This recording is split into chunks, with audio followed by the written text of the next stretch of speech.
Good morning আমার ছোট্ট বন্ধুরা। আজ আমি প্রথম শ্রেণীর ক্লাস নেব, তাই প্রথম শ্রেণীর ছোট্ট বন্ধুদের বলছি, তোমরা তোমাদের যে তৃতীয় পর্বের আমার বই দেওয়া হয়েছে তার পড়া তো চলছে। আজকে এসো 239 পাতা থেকে 242 পাতার যে পড়াটা আছে সেটা আজকে আমরা পড়ব। তোমাদের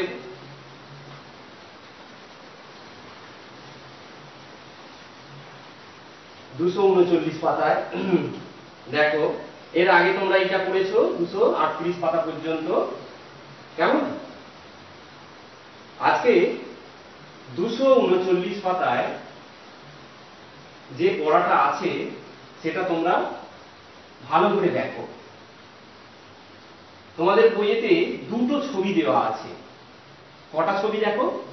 ওপরে একটা ছবি দেওয়া আছে, নিচে আরেকটা ছবি দেওয়া আছে। ছবি দুটো পাশাপাশি দেখলে মনে হচ্ছে যে কোনো তফাৎ নেই, কিছু কিছু মিল আছে, কিন্তু এই দুটো ছবির মধ্যে তফাৎ আছে। 6টা তফাৎ আছে। সেই তফাৎগুলো তোমাদের খুঁজে বের করে এইখানে লিখতে হবে, কেমন? তোমরা প্রথম শ্রেণীতে পড়ো, তাই ছোট্ট ছোট্ট বাক্য তোমরা লিখবে, কেমন? দেখো, ভালো করে দেখো তো। প্রথম ছবিটায় মিল আছে, দেখো বাঁশ গাছ আছে,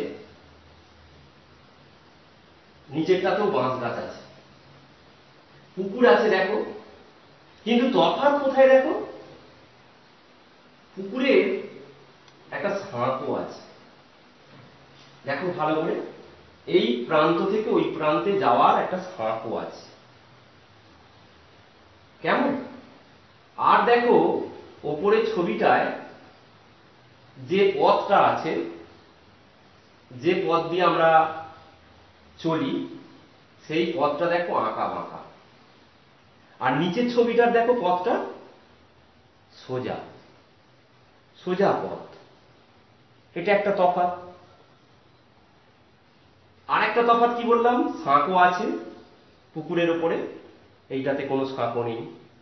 এখানে দেখো ঘাট আছে, এখানে কোনো ঘাট নেই পুকুরটায়। আর দেখো এই যে ধান ক্ষেত আছে, এখানেও ধান ক্ষেত আছে। আর এইখানে যে ধান রাখার মড়াই বলে এটাকে, তাই তো? এটাকে ধান হয়, গোলা, এতে ধান রাখা হয়। এই গোলাটা দেখো, মড়াইটা দেখো ঠিক রাস্তার পাশেই, আর এইটা দেখো রাস্তা থেকে দূরে। এখানে দেখো তাল গাছ আছে এই ছবিটাতে, এই ছবিটাতে তাল গাছ নেই। দূরে দেখো আরো অনেক তাল গাছ আছে, এখানে দূরেও কোনো তাল গাছ নেই। আবার দেখো এই নিচের ছবিটাতে বড় গাছ আছে, দুটো দেখো বড় গাছ, কিন্তু ওপরের ছবিটাতে এই রকমের গাছ নেই। এইভাবে তোমরা যে দুটো ছবির মধ্যে যে তফাৎগুলো তোমরা দেখতে পাচ্ছ, সেই তফাৎগুলো তোমরা এইখানে ছোট্ট ছোট্ট বাক্যে লিখবে, কেমন? এটা তোমাদের তাহলে বাড়ির কাজ, এটা তোমরা করবে, করে হোয়াটসঅ্যাপে পাঠাবে, লিখবে তোমরা। পরের পাতায় চলে এসো। পরের পাতায় দেখো কি আছে? লুডো খেলা। তোমরা দেখো এইটা, এই যে এটা কি বলতো? এটা একটা লুডোর বোর্ড, তাই তো? তোমরা লুডো দেখেছো তো? তোমাদের বাড়িতে দেখবে বড়রা এইটা খেলে, এটাকে লুডোর বোর্ড বলা হয়, লুডো খেলা। এতে কি লাগে দেখো, এতে থাকে কি, এই যে দেখো এটা কি? এটা একটা ছক্কার ঘুঁটি। কেমন? এতে দেখো ছক্কা, এটাকে ঘুঁটি বলা হয়। ভালো করে দেখো এটা। আর দেখিয়ে নিই তোমাদের, আর এতে আছে 4 রকমের নীল, হলুদ, লাল, সবুজ, এই 4 রকমের 4টে করে ঘুঁটি আছে। এতে কি হবে? এতে বসানো হয়, ঘুঁটিগুলোতে এতে বসিয়ে দেওয়া হয়। কেমন? এতে বসানো হয়। হলুদ গুটি আছে,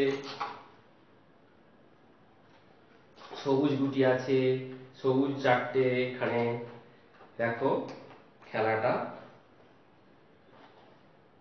লাল গুটি 4টে এখানে সাজিয়ে দেওয়া হয়, তাই তো?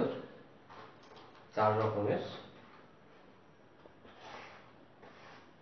এখানে নীল রঙের আছে।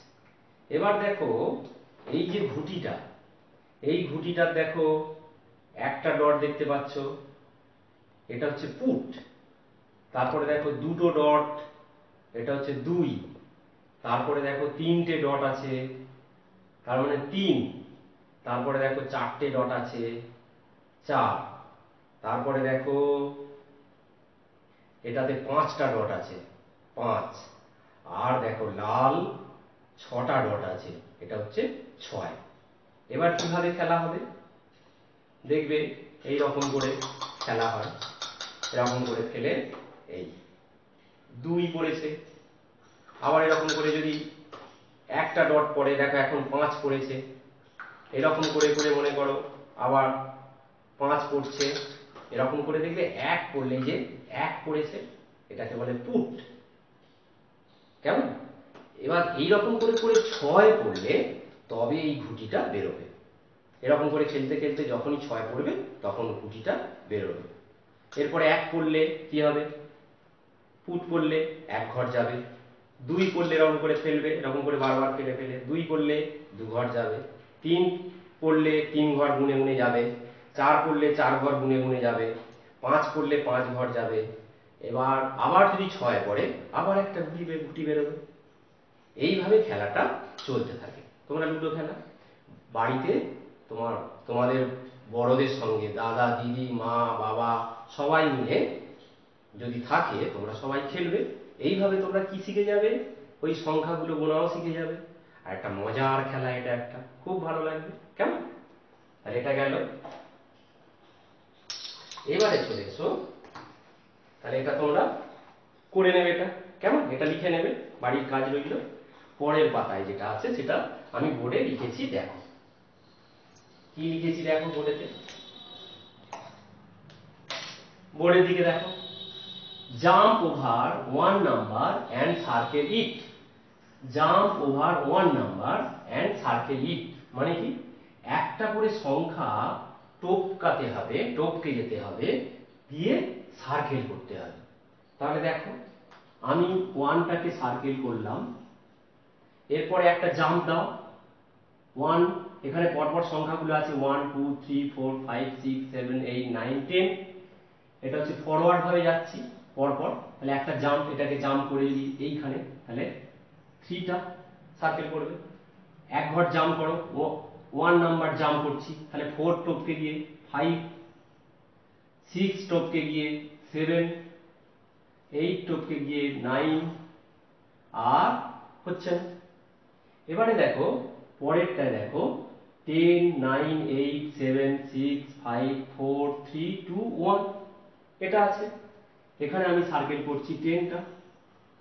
1 নাম্বার জাম্প করো, 9 জাম্প করলে 8, 7 জাম্প করলে 6, 5 জাম্প করলে 4, 3 জাম্প করলে 2। এটা বইয়েতে তোমরা করে ফেলবে। এবার দেখো সার্কেল 2 4 6 and 8, 2 4 6 8, এখানে দেখো অনেক নাম্বার আছে। কি করতে হবে? সার্কেল করতে হবে। 2 গুলোকে সার্কেল করতে হবে, 4 6 এবং 8 কে। প্রথমে 2 সার্কেল করো, এটা একটা 2 সার্কেল করলাম, 2। আর কোথায় আছে 2? আর একটা 2 আছে। কেমন? আর কোথাও 2 আছে? নেই। এবার 4, 4টাকে সার্কেল করো, এখানে একটা 4 আছে। পরপর দেখে যাবে।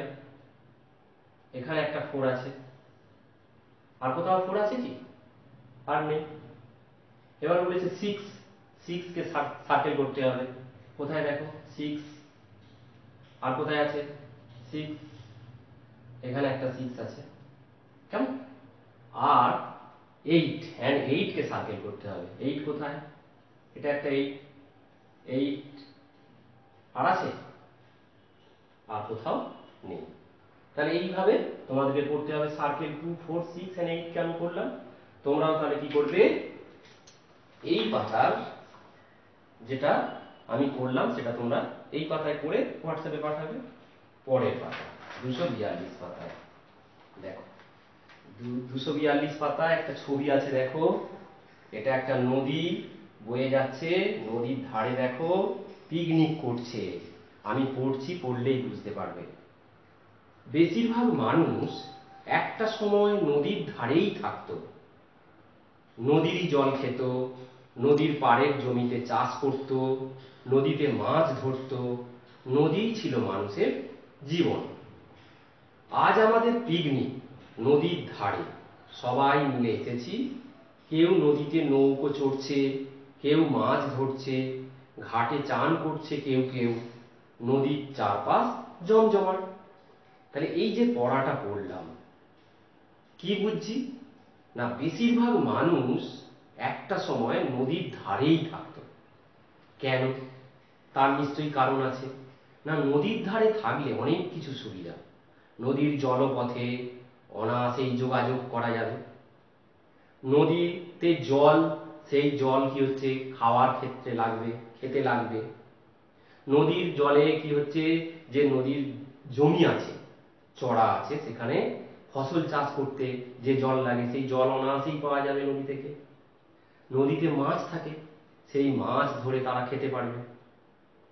সেই জন্যে নদী ছিল মানুষের জীবন। নদীর ধারে তখনকার দিনে নদীর ধারেই কিন্তু বেশি বসতি গড়ে উঠেছে। বড় বড় শহর নদীর ধারেই গড়ে উঠেছে, কেমন? আর ওই রকম একটা নদীর ধারেই কি হচ্ছে পিকনিক, মানে ফিস্ট হবে। সেই নদীর ধারে সবাই মিলে এসেছে ফিস্ট করতে। কেউ দেখো নদীতে স্নান করছে, কেউ দেখো মাছ ধরছে, আবার কেউ কি করছে চান করছে নদীতে। নদীর চারপাশটা কি হচ্ছে খুবই জমজমাট, পিকনিক হচ্ছে, খুব মজা। তাই তো, তোমরাও তো পিকনিক করতে যাও নদীর ধারে, নদীর চড়ায়, খুব মজা লাগে না? ঠিক তো? এটা তাহলে তোমরা ভালো করে পড়বে। আর নদী সম্পর্কে 3টে লাইন তোমরা ছোট্ট ছোট্ট ওয়ানে পড়ো, তোমাদের মতো করে এইখানটায় লিখবে, কেমন? আর তোমাদের রইল এইটা তোমাদের হাতের লেখা, দেখে দেখে সুন্দর করে যেমন আছে তেমন করে লিখে হোয়াটসঅ্যাপে পাঠাবে। কি কেমন লাগলো আজকে? খুব ভালো পড়া না? লুডো খেলা, পিকনিকের কথা বলা হলো, কেমন? তাহলে তোমরা এটা সবাই সুন্দর করে ভালো করে পড়ে পড়বে। তাহলে তোমাদের ক্লাস এই পর্যন্তই, এখানেই শেষ করছি। তোমরা সবাই খুব ভালো থেকো, সুস্থ থেকো। অনেক ধন্যবাদ।